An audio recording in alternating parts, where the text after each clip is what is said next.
From Hollywood, it's time now for... Johnny Dollar. Hillary Fuchs, Johnny. How's your time these days? Time to live, time to die, you know. What's up? A claim on a $100,000 policy. I want it investigated. 100,000? What kind of policy? Straight life. You sound worried. I am. I think we're going to be taken this time, Johnny.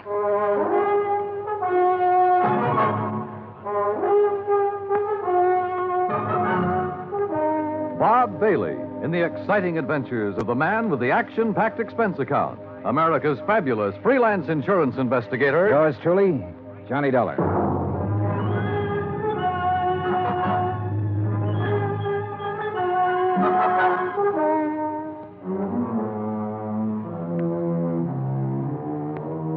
Expense account submitted by Special Investigator Johnny Dollar to Continental Insurance and Trust Company, 657 North Spear Boulevard, Hartford, Connecticut. The following is an account of expenses incurred during my investigation of the Desalles Matter. I'd heard of Dave Desalles. I guess everybody in this country's heard of him at one time or another. Desalles Television, Desalles Radio, Desalles Electronics, Desalles Appliances, racetracks, theaters, Desalles this and that. But up until the time I talked to Hillary Fuchs about the case, I had never put a man behind the name. Expense account item 1, $2, 2 drinks. For Hillary Fuchs and myself. We had them in his office out of my bottle over his desk. Just plain worn out with it. Stuck. Ooh, that's some water. Oh. But I'll tell you this. I'm not going to make a present of $100,000 of stockholders' money to anybody. I wouldn't do that either. Drink your drink. Here's to war. Salute. Now, while that's settling, maybe you'll settle down and tell me what it's all about. Dave Desalles. Know him? I've heard the name, yeah. Well, he's dead. Drowned 4 days ago out on the coast. So? Did you ever see our K policy series? I've heard of it. Well, the premium's about triple a normal life policy. It's designed only for people with big money. Sure. But it's got a feature that makes those people with money look at it a long time. Uh-huh. This clause isn't anything more or less than the old accident clause paying double indemnity.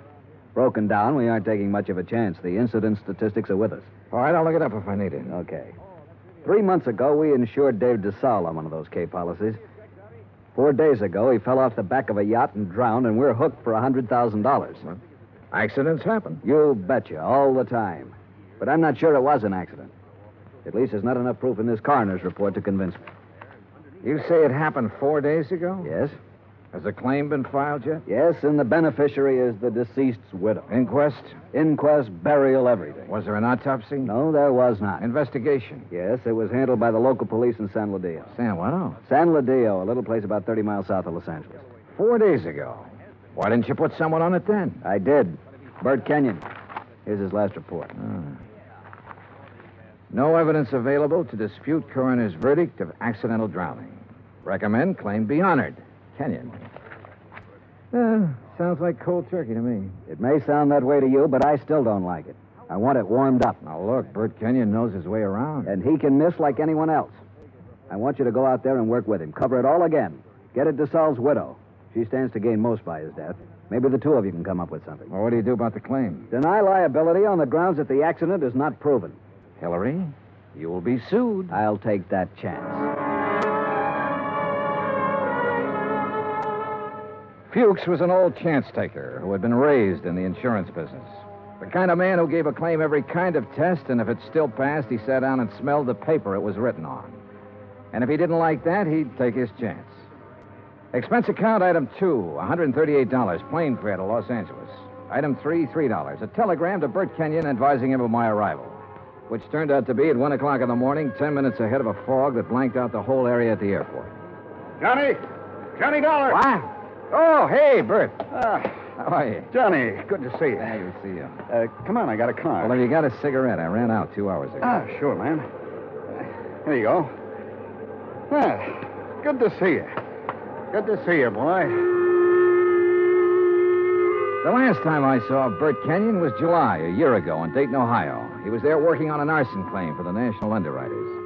Before that, I'd run into him in Denver, Portland, and Chicago. And we'd worked together for 2 weeks in New Orleans on the San Antonio case. He sent me a Christmas card every year. I sent him one. We were as close and as far apart as two friends can be. When I saw him this time, he looked tired and thinner. And he lit one cigarette after the other. You'll like San Ladillo, Johnny. Yeah? How's the hotel? Oh, old Spanish job. Big rooms, fireplaces, smells kind of damp all the time. You get used to it. Are you tired? Yeah. Well, tell me about the claim, Bert. Nothing to tell. Routine so far. Oh, Fuchs was pretty worried about it. He doesn't like the coroner's report. Ah, you know, Fuchs, worry. That's what he gets paid for. Oh, that's what we get paid for, too. Okay. On the face of it, I'd question the claim right away. Just on the 3 months period alone, I'd question it. You still think it was an accident? I think we should pay up and shut up. I'd like to have met this DeSalle guy, Johnny. Stocks and bonds and pretty blondes. He sure had them all. Wait till you meet Mrs. DeSalle. Wait till you see the layup. Boy. And Fuchs worrying about a $100,000 claim. Do you know how much DeSalle's widow is worth? $8 million. $100,000 means about that much to her. Not that much. Peanuts. You want to hear something funny? Real funny? Go on. DeSalle bought that policy one day at the racetrack at Del Mar. Yeah, because an insurance broker gave him a tip on a horse. Yeah. I can just see Fuchs worrying about his $100,000 and finding out about that part. How did you find out about it? Mrs. DeSalle, she told me the story. What about her? Now, what about her? She's the beneficiary. Well, I told you, $100,000 doesn't mean a thing to her. Why would she kill him for $100,000? Why not? Fuchs sent you out here to take over because he thinks I lost up, didn't he, Johnny?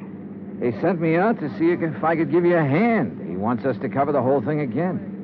Wouldn't kid an old pal, would you? I'd never try, Bert. I bet you wouldn't. I just bet you wouldn't. In another 10 minutes, we were in San Ladillo, a sprawling little town built around a natural harbor. The houses looked expensive, the boats even more expensive. Kenyon pointed out one house on a hill, a 3-story affair with an acre or so of lawns around it. He explained it was the DeSalle home. I checked into the San Ladillo Hotel and got a good night's sleep. Next morning, Bert Kenyon and I went over to the statements of everyone who had been on the yacht the night DeSalle went overboard. Then we went out and interviewed everybody again, including Mrs. DeSalle. It's getting awfully dull. You understand we have to do this. All right. Dave and I were having drinks with a few friends. He said he felt like getting a little air. He went up on deck. A few minutes later, someone was looking for him. Mr. Burke. It might have been. Well, that's what's on your statement. All right. Mr. Burke. We couldn't find Dave, and then I remembered he was on deck. We went up there and saw his hat floating on the water. We looked around. We didn't see him. I sent one of the crew to call for help. They fished him out an hour or so later. You were never on deck until then? No, I wasn't.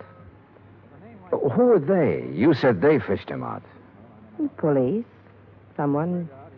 I don't know. There were a lot of men. They tried to give him artificial respiration. Well, what did you do? I watched. What else was there to do?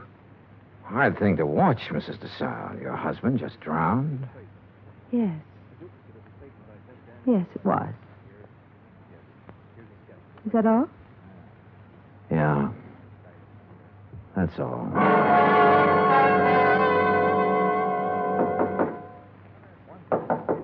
Come in.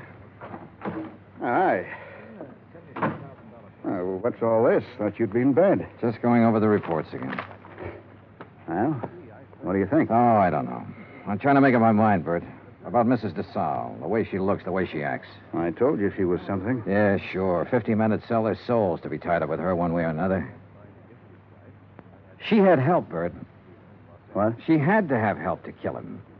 A dozen people swear she was below drinking martinis with him, so someone was up on deck waiting for DeSalle. What have you got to go on? DeSalle swam the English Channel 20 years ago. He should have been able to swim 20 feet to a gangplank. Drunk or sober, he should have been able to do that. I knew about that swimming business. Expert swimmers drown all the time. We both know that. What else? Well, why didn't somebody hear him yell? Maybe he didn't. Everybody lets out a yell in a situation like that, falling or in the water. There were a dozen people aboard. One of them should have heard him yell. Yeah, I guess you're right. All right, suppose he didn't yell. But suppose this coroner made a mistake about the bruises on the side of his head. Suppose they happened before he went over the side. It'd be hard to prove now, Johnny. Oh, look, she's got a boyfriend somewhere, Bert. She had to have one. The servants can be gone over. Somebody at the house has seen him. He's called her, sent her messages. He's our boy. We can bring him out in the open. We'll get help from Los Angeles. We'll call the legal department and get them busy. Get permission to exhume the body and have an autopsy. We'll bring... What? Let this one go, huh? What? Drop it. It's just lousy enough to get by, Fuchs. We got a good case, Bert. I know. I've known it all along, Johnny. A sellout? Mrs. Desalles offered me the whole 100,000. The whole 100,000, Johnny, to let it get by. Who helped her do it? I don't know. I wasn't interested anymore when she came up with the offer. Look, what does Desalles mean to you and me? Nothing. He had a whole life, the best it could give him. We can't bring him back. I'll split the 100,000 with you, Johnny. We'd have a little chance for some things, too. Johnny? Bert. No deal? No deal. You're a good dick, Johnny. Stand up. Oh, put that thing away.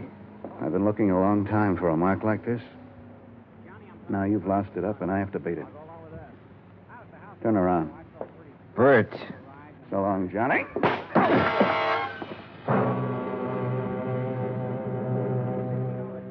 I went down to my knees trying to hold onto the desk. I saw him stand there a minute, like he might want to help me. And then he was gone. I did everything I could to make my feet, but my legs wouldn't work. And then it was all over.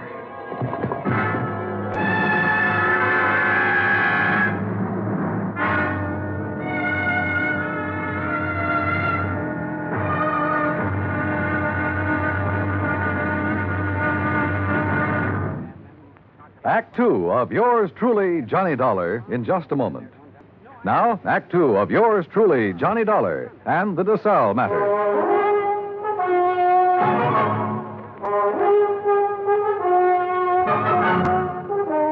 The light on the desk was the first thing I saw. It was still on. The window was still open. The room was the way it had been before. I kept thinking about every man having a price and how Britt Kenyon had settled for $100,000. It seemed like a fair price. It also seemed too bad there was no way for him to collect it. There were two of them, a heavy-set man about 50 years old and a tall, lean-faced man with dark eyes. They looked me over. Your name, Dollar? Yeah. Police. We want to talk to you. My name's Blair. This is Sergeant LaFrida. You sick or something? I bumped my head. How? Never mind. Well, what do you want? We'll ask the questions. What are you doing in San Ladillo?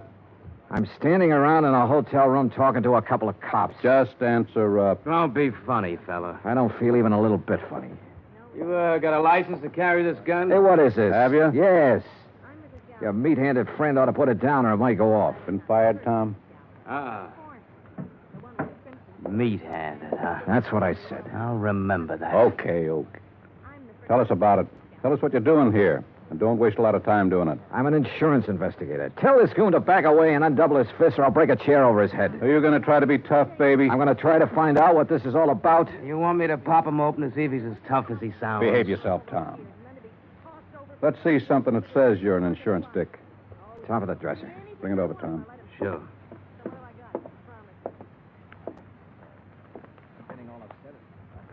Here. Yeah. Okay. Now tell us what you're doing in town. The Desalles case. Now you tell me You know what Bert Kenyon? I know him. I've been working with him. Well, he's been around town 4 or 5 days. We haven't seen you. I only got here this morning. You could prove all that, could you? Oh, sure. With a plane ticket, with a hotel clerk downstairs, with a bellhop who brought up my luggage, with a dozen people or more I've talked to today. And tonight? What about tonight? Right here. You could prove that, too? Try the clerk downstairs. Ask Kenyon. Where is Kenyon? I don't know. You ought to know. Why don't you sit down, Tom? Okay. Now, when did you see Kenyon last? A couple of hours ago. Now tell us what you talked about, and don't forget anything. We talked about the Desalles case. Kenyon have something new on it? No. Don't hold out on me, boy. This is police business. Tom here's pretty edgy for a cop, but I'll turn him loose on you if I have to, because I haven't got a whole lot of time to waste being sweet. Tom worries me to death. One more minute. Just one more minute is all I'm going to take off this guy. Oh, shut up. I'll ask you again, Dollar. What's new on the Desalles case? What did Kenyon tell you? The way we look at it, you came out here because something new popped up that might take two guys to handle it. Look at it any way you want to. Blair, you going to take this stuff? Never mind. Okay. Get your hat and coat, Dollar. We're going to see a fella. Not unless I know why. And I mean that. Dollar, your buddy's been killed. What? Kenyon. Somebody shot him up an hour ago.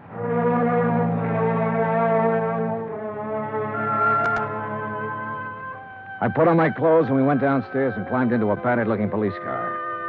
Tom LaFrida drove. I sat with Blair in the back seat. No one said anything.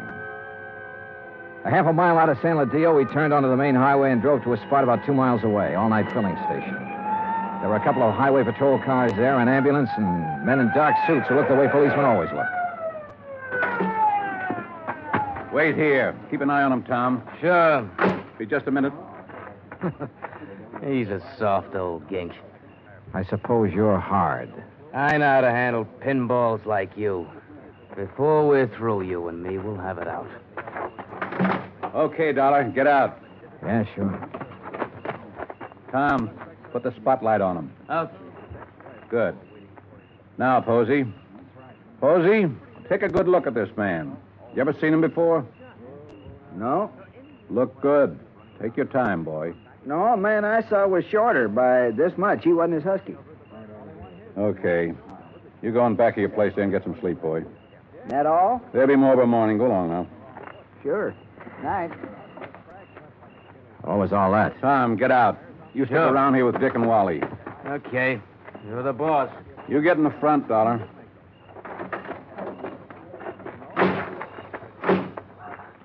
You're lucky Posey didn't recognize you. I suppose I am. Why? An hour ago, Posey's pumping gas. He hears 3 or 4 shots off in the dark. Then a car starts up and gets out of there real fast. Then Posey sees your pal Kenyon stagger out across the highway, full of lead. Kenyon drops dead right in front of the station. That's him they're mopping up now. We had half an idea you might have been the man beaten in the car. That's a dumb idea.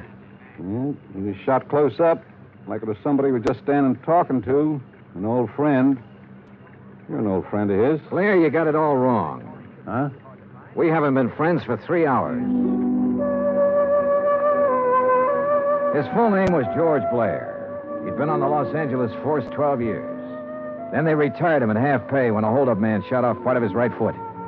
He'd taken the San Ladillo job because it was the only police force he could find that would take a man who limped more than a little. Expense account item 4, 20 cents coffee for Lieutenant Blair and myself. I don't know. Maybe we went at you the wrong way in that hotel room. That's my fault. But a man's been murdered, and I get excited about things like that. I don't blame you. No hard feelings. No. As long as I don't have to do business with your boy, Tom. Yeah, I got Tom LaFrida and 3 other boys. None of them worth the press in their pants. I need help, Dollar. What? This town's popping open tonight. Your buddy got it, and it's tied in with this Desalles thing somewhere. You're sure he didn't have anything new for you? No. You wouldn't want to tell me about that bump in your head, would you? Not right now, no. My boys are so green, they tromped all over the boat the night Desalles drowned. They loused up anything that might have helped me to find out how he went over the side. They banged his head against the dock a few times, bringing him in. I couldn't tell if the bruises were there before or after he was in the water. You don't think Desalles was accidental? I was murdered. She had somebody do it. Well, why didn't any of that come out in the coroner's report? My coroner runs a drugstore when he isn't being a coroner. If you feed him enough scotch, he'll tell you whether somebody's dead or not. He don't know from nothing. You know, the thing that kind of got me was this Kenyon. He went along with that coroner's report. I know that. We both know that. All right, I'll lay it on the line. I need help, Dollar. If I'm going to get anything done, find out who killed Kenyon, and get at this DeSalle thing, I need help. All right, I'll help you. I was hoping you'd say that. More coffee? No. Dollar. What? You can start by telling me about that bruise in your head. Kenyon. He sold out, did he? Yeah. To Mrs. DeSalle. He covered up for her in the reports he sent in. A man back in Hartford got suspicious and sent me out to make a recheck. Yeah, I guess something like that. No dummies, those claims men. Look, who'd he say was in on it? He didn't say. I don't think he really knew. At least not any more than you and me. No wonder you didn't want to talk up that kind of news. Kind of hurts, doesn't it? Like having a bad cop around. You should know. I know. Well, how do you feel? Mister, I feel lousy. A friend of mine's been shot. What's more, he died a bum. Well, I'm talking about dropping in on people while the smoke's still hanging around. Mrs. DeSalle? Yeah. Let's go. It was about 6:45 in the morning when we left the diner. By 7:30, we were winding up the driveway to the DeSalle mansion overlooking the ocean. Blair mumbled things about the fog lifting and what a nice day it would be. I smoked cigarettes and looked and watched the contented smile he kept on his face. Well, what do you know? Tommy LaFrida's car. Well, what does that mean? Well, let's find out. Tom was off duty at 6 o'clock, as far as I know. I told you it was going to be a nice day. Yeah, you did it then.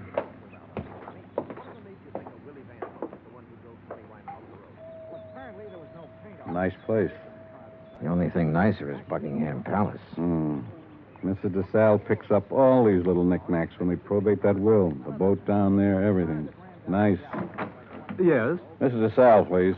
At this hour of the morning. She's still asleep. We kind of guessed she might be in bed. You tell her the police are here and want to talk to her. Police? Now, you got it. Yes, sir. Just a moment. That's you, Blair? Hello, Tom. I'm waiting to see her, too. Thought she might have a little something to say that'd help in that Kenyon killing and be willing... You remember Mr. Dollar? Mister? That's what I said, Tom. What is this? He's giving me a hand. You trust him. Better than I do you. Kind of a crack is that? No crack. Just that you're always talking when you ought to be listening. Besides that, you've been drinking again. Go on, get your hat and get out of here. Don't I just gave you an order. Beat it. Okay. He'd like to kill somebody, that bird. I'm not so sure he didn't. You got a gun in that coat? No. Take mine. What? I don't like him being here. It just came to me. He was the first one down at the dock the night DeSalle got it. The first one. Her boyfriend? Could be. I can't awaken Mrs. DeSalle. You'll have to come later. Well, we'll handle that part. Which room is hers? But you can't come in here. Which like this. room? Top of the stairs, the first door. Oh, you run along and buy yourself a cup of coffee. Come on, Dollar. You can't go up there at this hour of the morning and break in on her. Mrs. DeSalle. No. Hey, get the light switch. Yeah. Come near me, please. Don't come near me, please. Please. Oh, please, I won't tell. I won't tell anyone. Mrs. DeSalle, I just... Beaten up. Good Lord. Please. Oh, please don't. Look, Mrs. DeSalle, we aren't going to hurt you. Tell us who did this to you. Tell us why. Tom LaFrida? Was it Tom? Tom helped you get rid of your husband, is that right? We know that's right. Now, what about Kenyon? Tom killed him. LaFrida killed him. Why? He wanted money to get away. Tom said it'd be easier to kill him off than let him go. Tom did this. Why? He said people would be around to see me. Not to talk about anything. Not to talk about anything. This is George Blair. Get an ambulance over to the DeSalle place, fast. He said he loved me. He never loved anything in his life. You big, fat pig. Turn around and get it. I'll warn you, Tom. Dollar's got my gun. He's next. You look at mine. You all right? Okay, here's one in the ceiling. You? Okay. He's gone. What made him, Dollar? What made him? All these knickknacks. And her.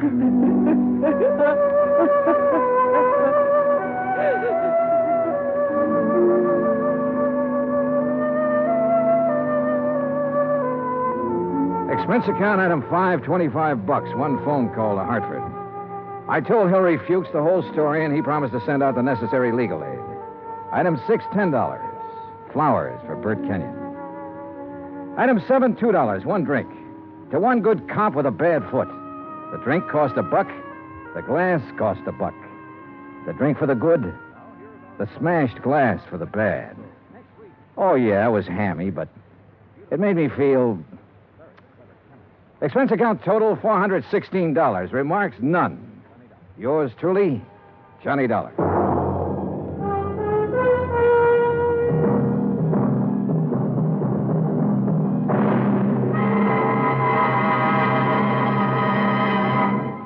Now, here is our star to tell you about next week's story. Next week, one of the sweetest old characters I ever met. And with him, one of the cleverest killers. Join us, won't you? Yours truly, Johnny Dollar.